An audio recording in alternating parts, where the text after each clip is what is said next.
This afternoon, we will going to talk about chapter 27 alone. Wow! Pastor, nung nakaraan, 5 chapter, mainit ah. Nung nakaraan naman, 2 chapter, ngayon naman, 1 na lang.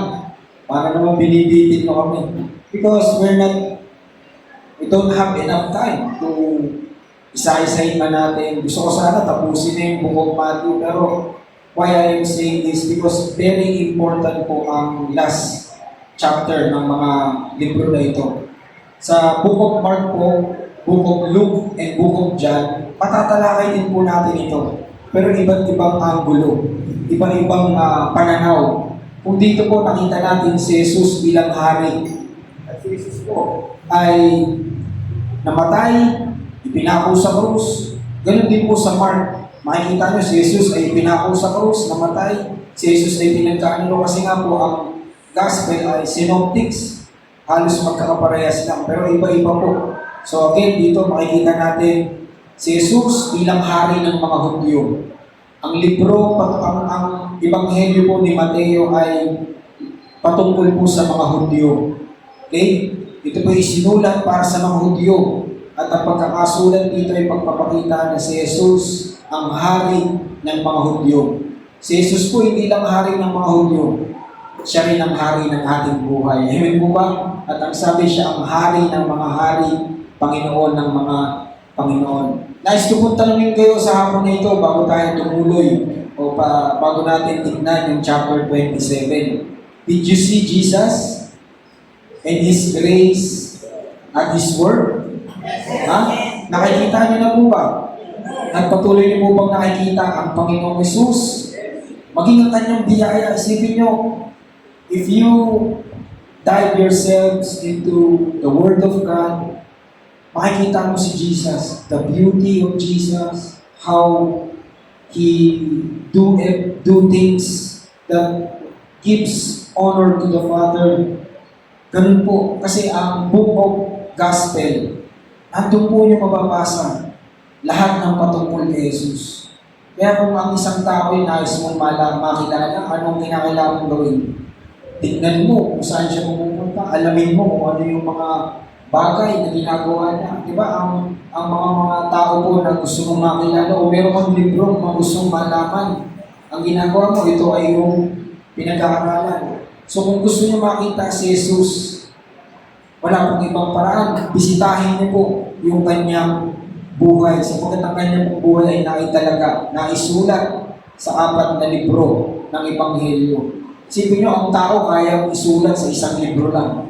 Pero bakit ang Diyos, ang ating Panginoon, hindi po kinaya ng isang libro lang. Sapagkat ang sabi nga po sa aklat ng mga Juan, ang sabi po ng Book of John, gawin mang papel ang lahat ng dahon sa mundong ito. Gawin mang tinta ang tubig sa dagat ay hindi po sasapat para maisulat ang kaluwalhatian ng ating Panginoong Kristo. Amen po ba? Paano ba natin palakpakan si Lord? At dito po nakita natin kung paano si Jesus bilang hari na nabuhay dito, anong kanyang layunin ng pagparito, anong kanyang mga ginawa, alang-alang sa atin. Chapter 27, tignan po natin. Meron pong 1, 2, 3, 4, 5, 6, 7 segment o mga tagpo, mga kaganapan sa chapter 27. Chapter 26, kung naalala niyo po, ang huling tagpo, si Jesus ay itinanggi, dinisown po ni Peter. Yung sabi po sa chapter 26, last verses, 75, and Peter went off and wept bitterly. Totoo po ba na pinagkait ni Pedro ang ating Panginoon? How many times? 3 times. At nung tagpo po na yun, di ba nakita nyo rin sa video na tinignan siya ni Jesus, yun po yung paalala na bago pa lang maganap, sinabi na po ng Panginoon na ako'y pagkakanulo mo bago tumilaw ang manok. At nung nangyari po yun, tumilaw nga ang manok at naalala ni Pedro ang kanyang pinangako sa Panginoon. Lord, Kahit sino sa kanila, iiwan ka, hindi kita iiwan. Maging sa kamatayan. Ang sabi ng Panginoon, Amen, I tell you, Peter, before the rooster crows, you will deny me 3 times. Yun po ay pag-ibig pa rin ng Panginoon sa atin. Now, after po nung magganap yun, tumuloy po tayo sa story. Ito po yung istorya. Chapter 27, Judas hung himself, Jesus before Pilate, pag-aaral. Papagtasin na po natin yan ng mabilis. Simulan po natin, alam niyo na po. Matthew 27 verse 3, when Judas, who betrayed him, referring to Jesus, saw that Jesus was condemned. He was seized with remorse. Siya po'y nagsisi. Lubos na nagsisi, para bang nagsisi siya ng gusto. And returned the 30 pieces of silver to the chief priests and the elders. Verse 4, ang sabi ni Judas, I have sinned. He said, for I have betrayed innocent blood. What is that to us? They replied, ang sabi po ng mga chief priests at ng mga elders, that's your responsibility. Sa wikang Tagalog, ang sabi, ano naman, pakialam namin sa'yo. Ano pakialam namin dyan? Pinili mo yan. Kumbaga, ginusto mo yan. So, anong ginawa ni Judas? Verse 5. So, Judas, through the money, binato niya yung 30 pieces of silver into the temple and left. Then he went away. What did Judas did or do? He hung himself. Si Judas po ay nagpakamatay. Sapagkat hindi niya po inaya yung bigat ng kanyang konsensya, yung kanyang pagsisisi.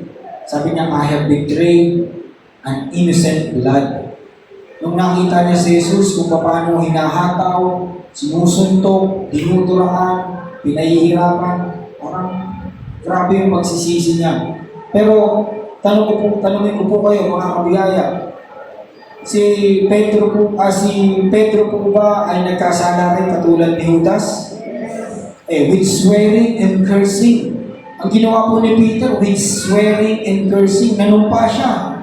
Ang sabi niya, Pex man, mamatay man, basta iyong kagustuhan. Hindi, Pex man, mamatay man, hindi ko nakikilala yung tao na yan. Isipin mo, may panunumpa na kahit kailan daw hindi niya nakilala si Jesus. Pero nangako siya kay Jesus na siya ay sasama maging sa kamatayan. Tignan niyo po, si Judas naman ay nagkasala rin. Ipinagkanulo niya ang kanyang Diyos. Ipinagkanulo niya. Tanongin ko po kayo, sa pananaw ng tao, pares na po ba nagkasala? Sa pananaw ng Diyos, pares po bang nagkasala? Pero meron po silang pagkakaiba.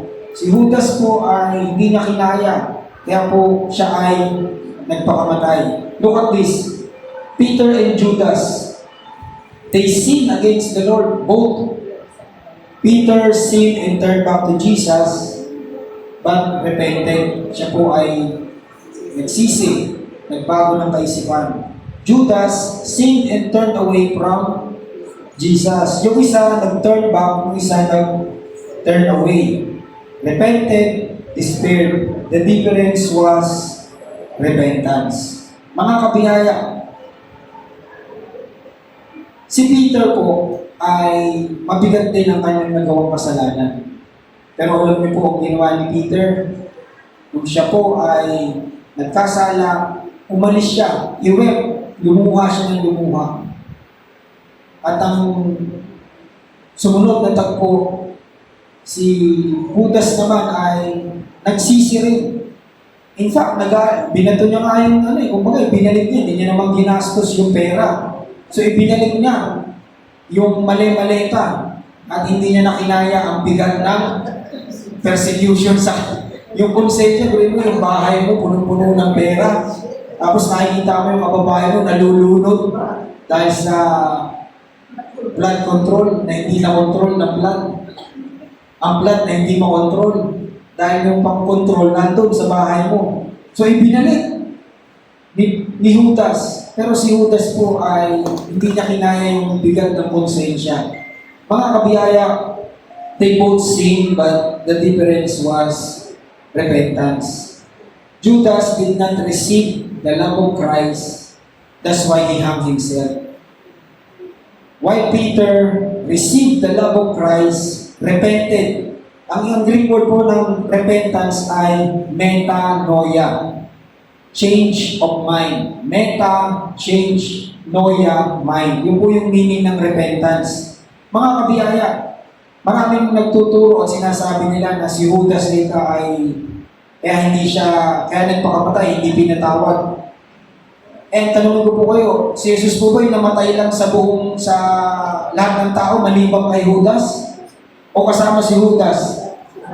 Kasama po ba si Judas sa kapatawaran ng pagbubo ng banal na dugo ni Jesus? Yes, kasama. Ang sabi nga sa Colossians, God forgave us all our sin.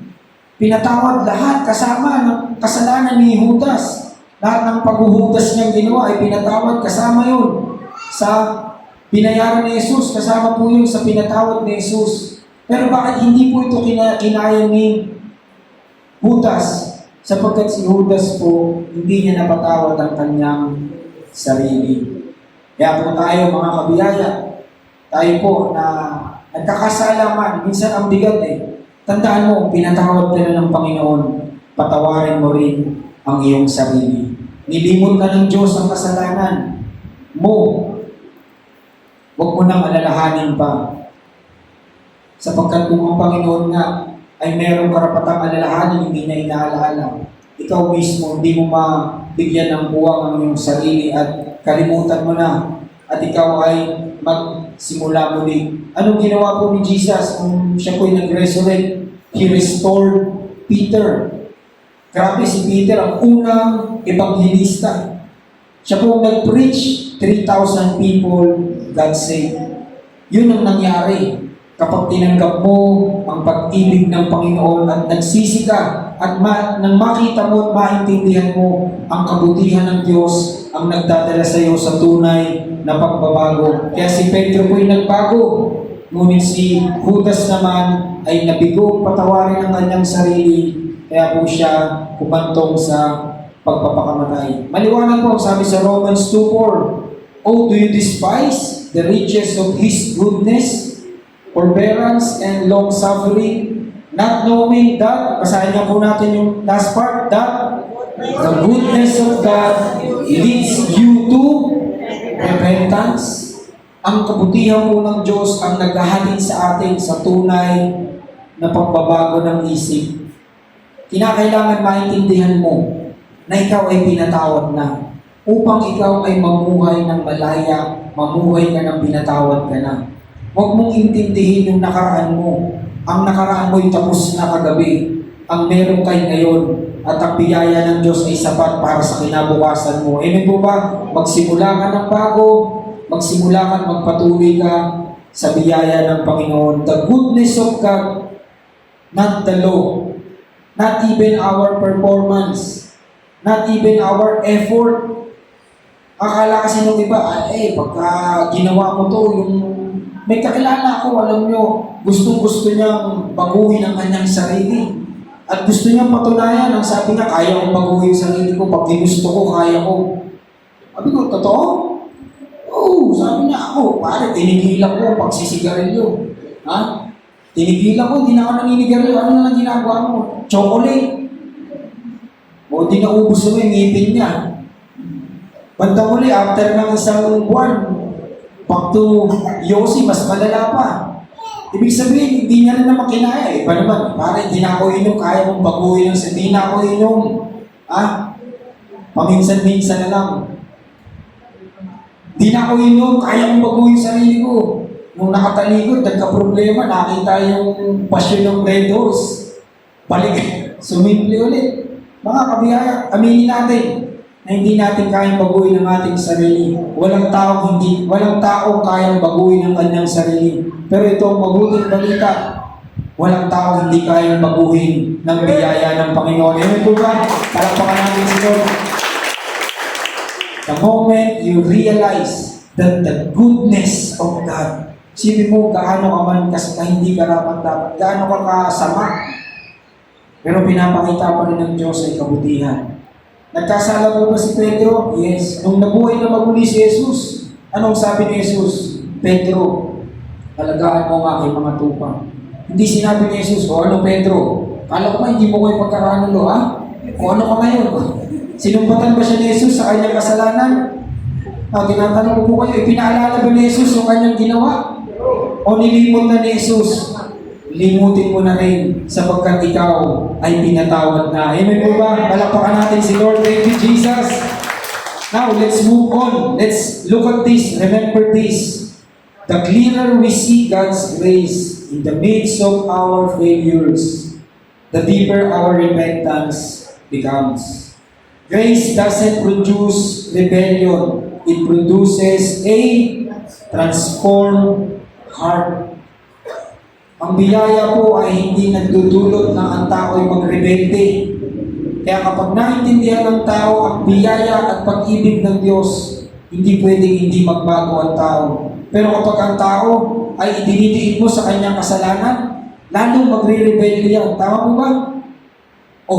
Born again ka. Kasalanan ka. Born again ka pa, nagmumura ka pa. Idinidiin mo, lalong magre-rebelde yan. Bakit?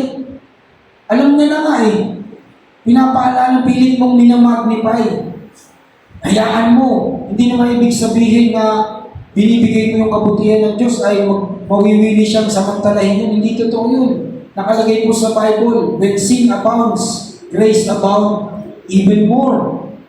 Kapag ang tao ay naintindihan niya, ang biyaya ng Diyos ay laging nariyan para sa iyo. Hindi po ito magdudulot na ang tao ay magpatuloy sa kasalanan. Ang totoo niyan, yan ang kapangyarihan para mamuhay kang higit sa kasalanan. Maintindihan mo that you are not under the law, but you are under the grace of God. We need to remember this, mga kabiyaya. When you know the beauty of His grace, you will change the way you see yourself.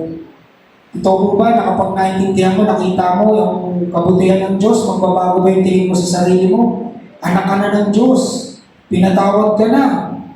Kaya po mga tao nakukondem because they did not understand the love of God and the grace of God. Ganun po yung nangyari kay Peter at kay Judas. Parehas nagkasala? Yes. Ano po kanilang pinagkaiba? Repentance. Changing of mind. Change your mind how you see the Lord in yourself.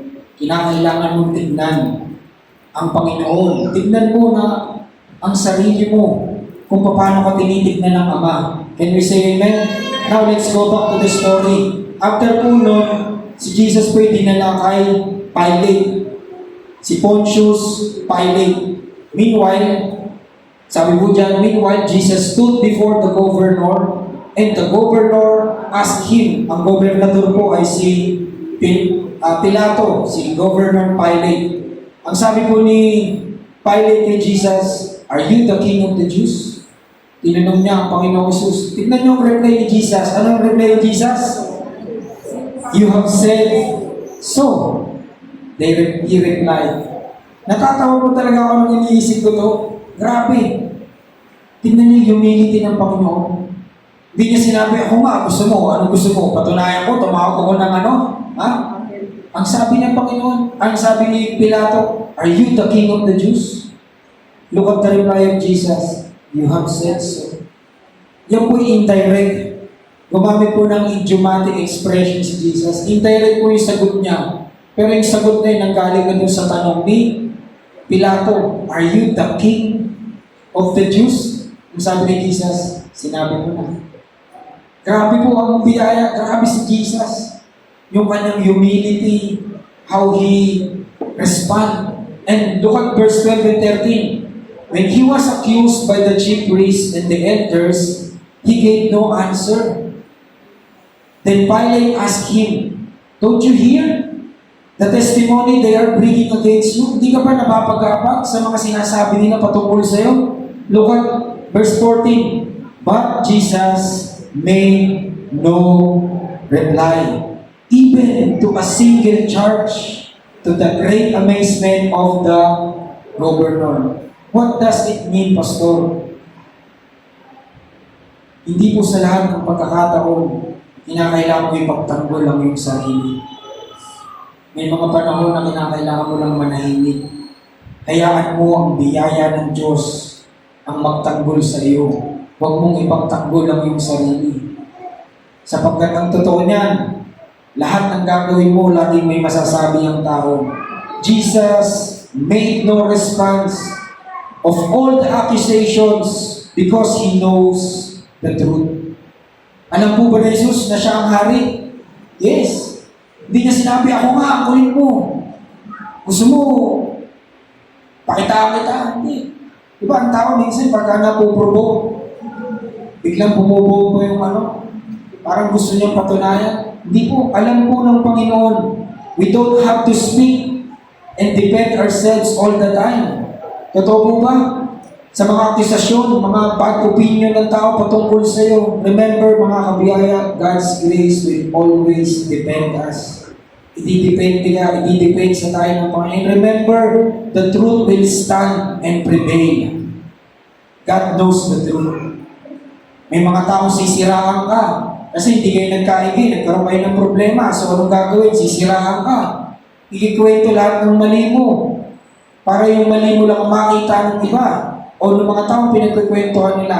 At ang dating ngayon, sila ang victim, sila ang kawawa. Huwag kang maalarma. Kung sinisiraan ka ng iba sa kanila, darating ang panahon ang katotohanan ang mananaig at magugulat na lang yung naninira sa iyo.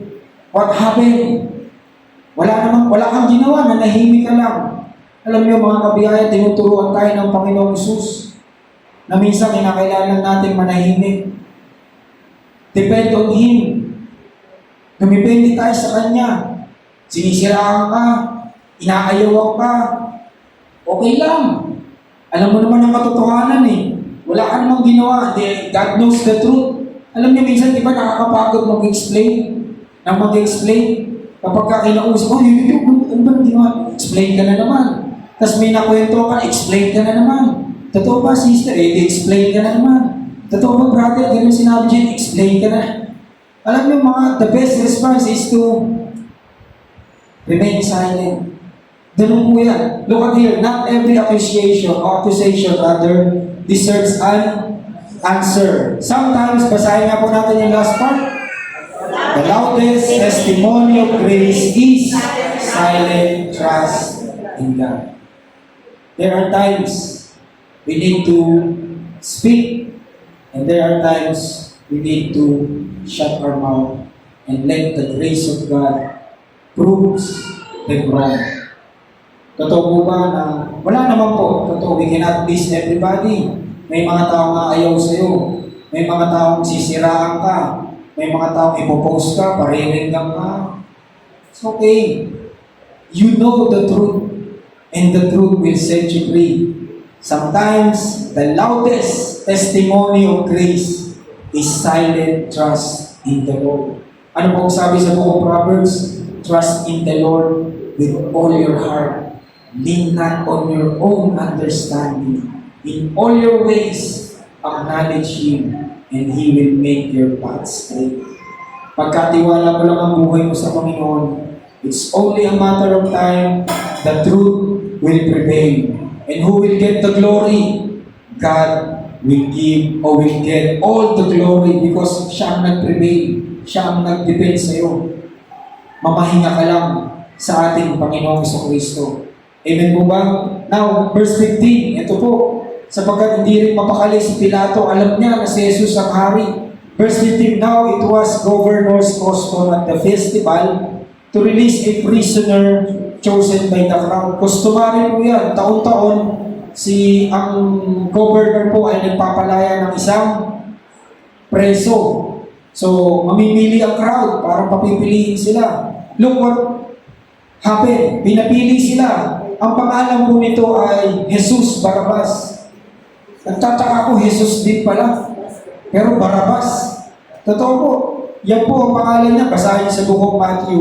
The prisoner's name, the notorious killer po ito. Nung panahon na yan, ang pangalan niya po ay Jesus Barabbas. Si Jesus of Nazareth. Grabe, pare. Ba't pa nilagay na Jesus? Pwede naman Barabbas na lang at Jesus. Tama mo ba? Pero bakit Jesus Barabbas, Jesus of Nazareth? Pero anong pinili ng tao? Pinili pa rin ng tao si Jesus Barabbas. Kasi mainit talaga ang dugo nila sa Panginoong Jesus. Look, the next picture.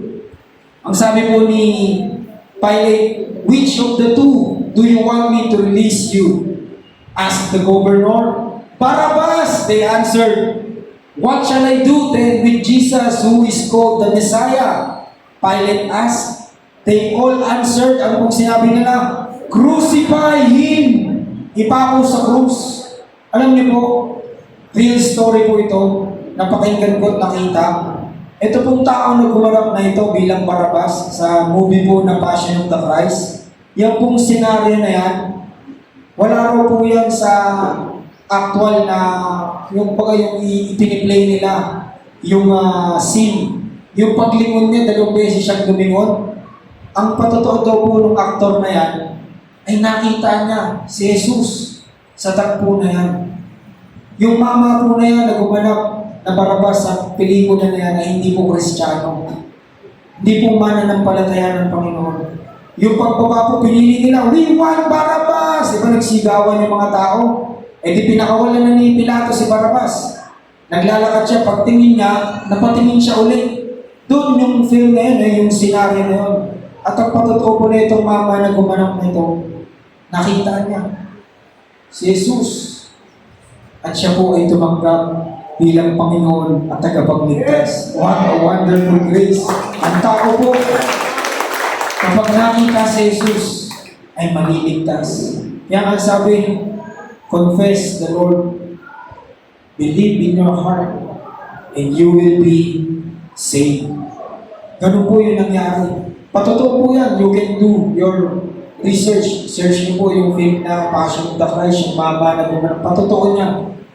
Na yung senaryo na, syempre, scene, di ba? Parang tatawa-tawa siya kasi siya yung pinili. Tumingin siya kay Jesus, pero napabalik ulit siya. Kasi nakita niya ang Panginoon. At nagsabi sa kanya, mahal kita. I died for your sin. That's why that person got saved, accepted the Lord Jesus Christ. Verse 26, then he released Barabbas to them, katulad ng nangyari, but he had Jesus flogged and handed him over to be crucified. Verse 29, and then twisted together a crown of thorns, yung koronang tinik, and set it on his head. They put a staff in his right hand. They knelt in front of him and mocked him. Ang sabi po, Hail, King of the Jews! Ininsulto nila si Jesus, pinagtawanan.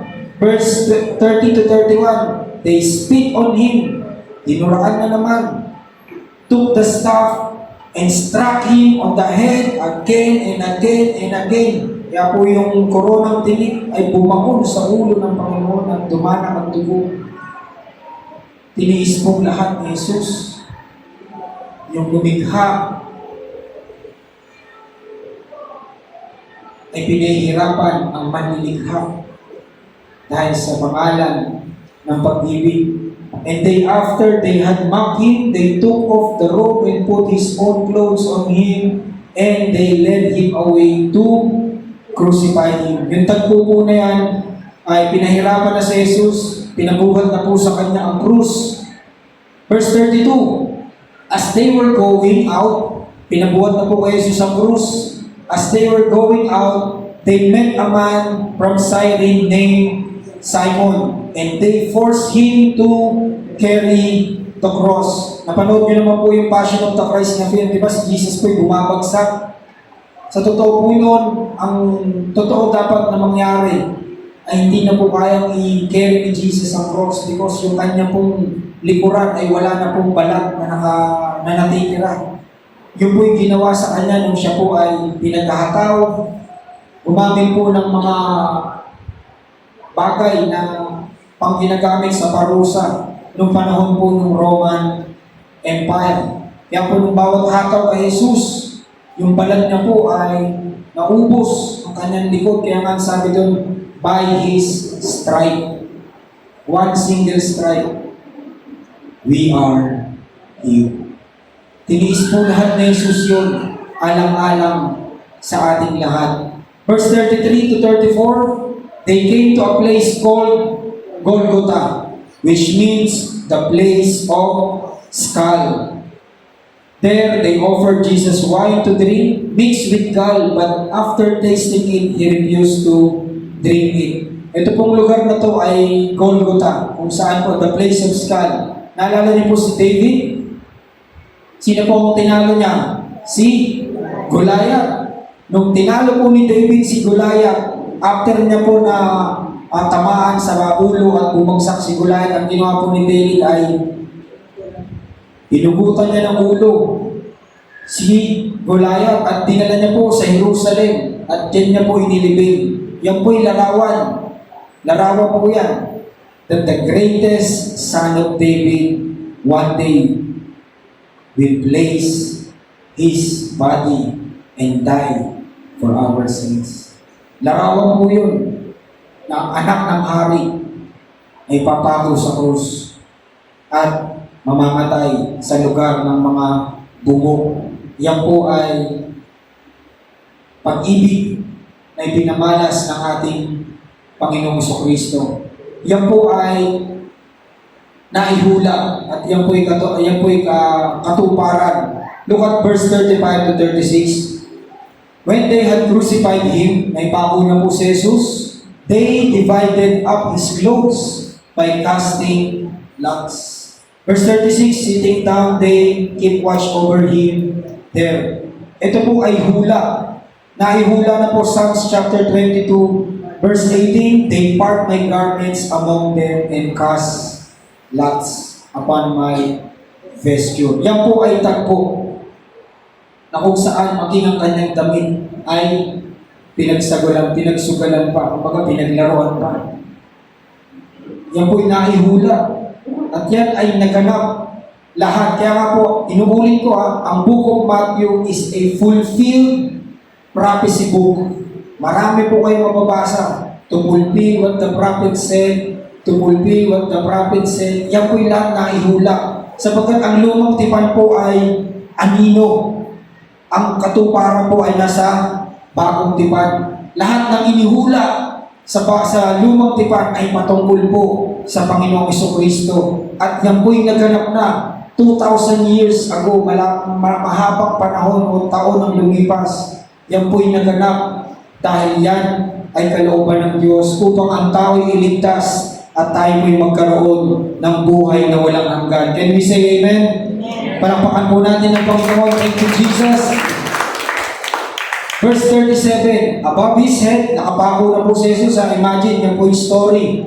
Jesus was already at the cross, hanging on the cross. Above His head, they placed a written charge against Him.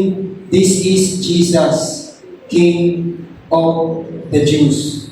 And now, verse 38 to 40, two rebels were crucified with Him, isa sa kaliwa, isa sa kanan, on His right and on His left. Those who passed by hurled insults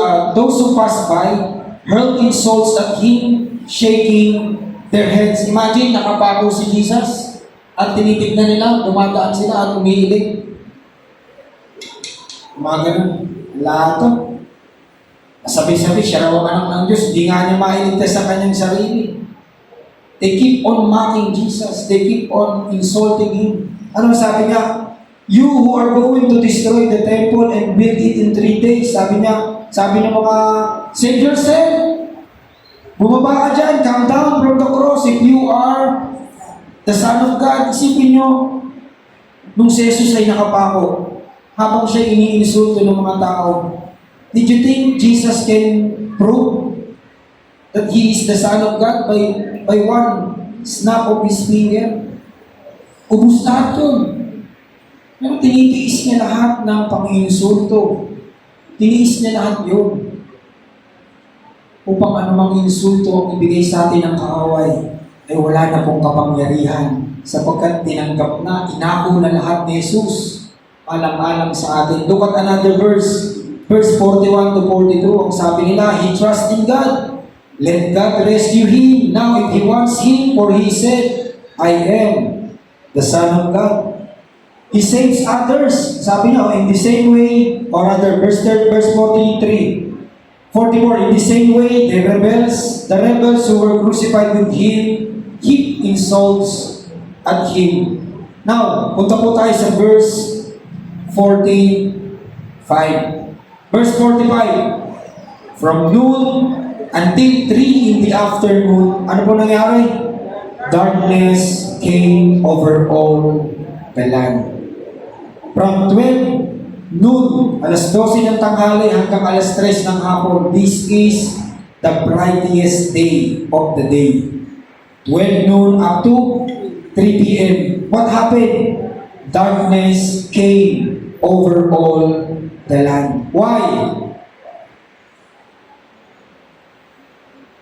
Two things happened.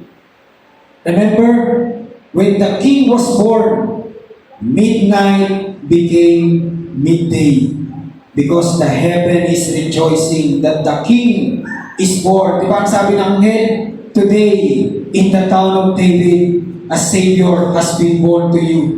He is Christ the Lord. Nung si Jesus po'y naparito, nung si Jesus noong hari ay panganak, ang madilim na gabi nagmukhang liwanag at nagmukhang araw sa liwanag, sapagkat ang kalangitan ay nagbubunyi, ipinanganak na ang tagapagligtas.